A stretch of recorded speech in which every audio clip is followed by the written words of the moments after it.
Why do so many Nigerians speak confidently about the Southeast, yet have never visited any Igbo city in their entire lives? Why do stereotypes shape the narrative more than reality? Because in Nigeria, stories travel faster than truth, and stereotypes survive longer than facts.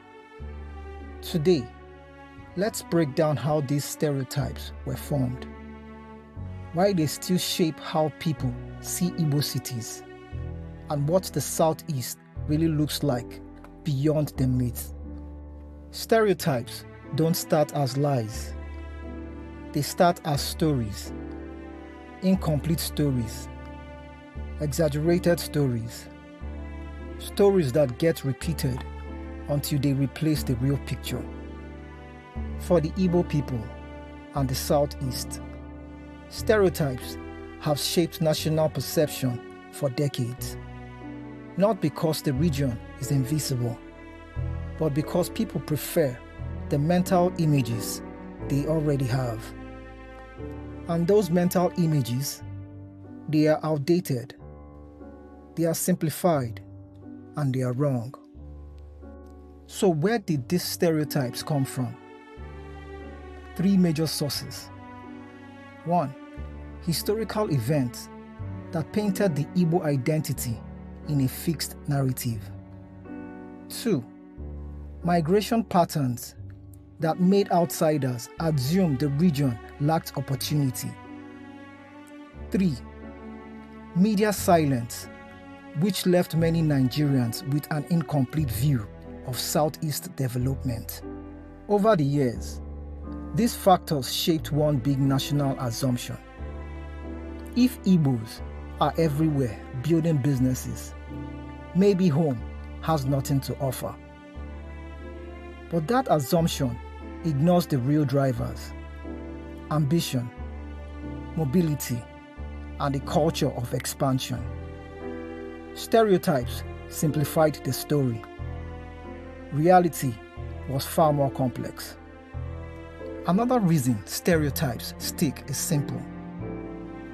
People remember the old Southeast, the one with fewer flyovers, fewer estates, fewer urban centers, and they assume nothing has changed.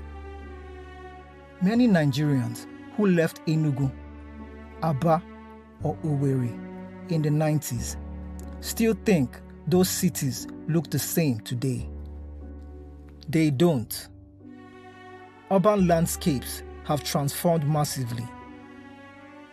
Enugu has expanded in every direction. Owerri has grown into a hospitality capital.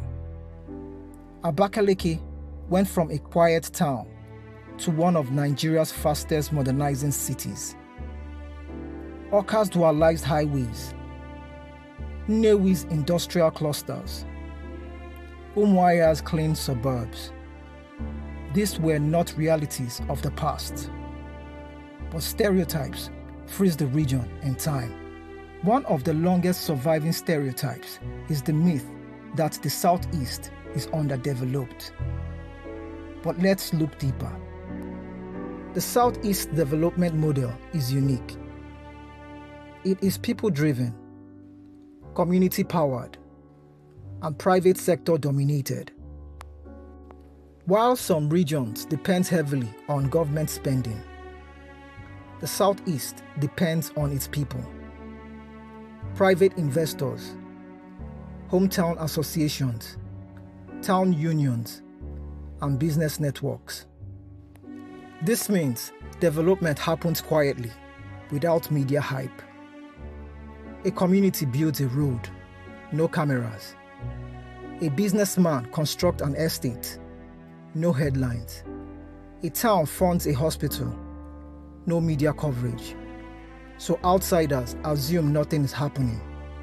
But inside the region, everything is happening. Another stereotype shaping perception is migration. Because Igbos migrate widely, people assume home is lacking, but that's not true. Migration is part of Igbo culture. It is a strategy, not an escape. It is the same reason Americans moved to New York and Nigerians moved to Lagos. Opportunity. But outsiders twisted it into a sign of lack. And that stereotype damaged the understanding of Southeast cities. People forgot that the same migrants return home to build houses, invest, establish industries, and expand urban growth. Migration didn't weaken the Southeast, it strengthened it. The final piece of the stereotype puzzle is media influence. National media rarely highlight Southeast successes. No coverage of the new flyovers, no features on the clean cities, no spotlight on the growing middle class, no documentaries on private development. But let there be a problem. Suddenly, the cameras arrive. Negative stories circulate faster than positive truth. So Nigerians assume the Southeast is always struggling, always unstable, always behind. But the truth is that the region is simply underreported, not underdeveloped. Stereotypes are easy. Reality is harder to accept.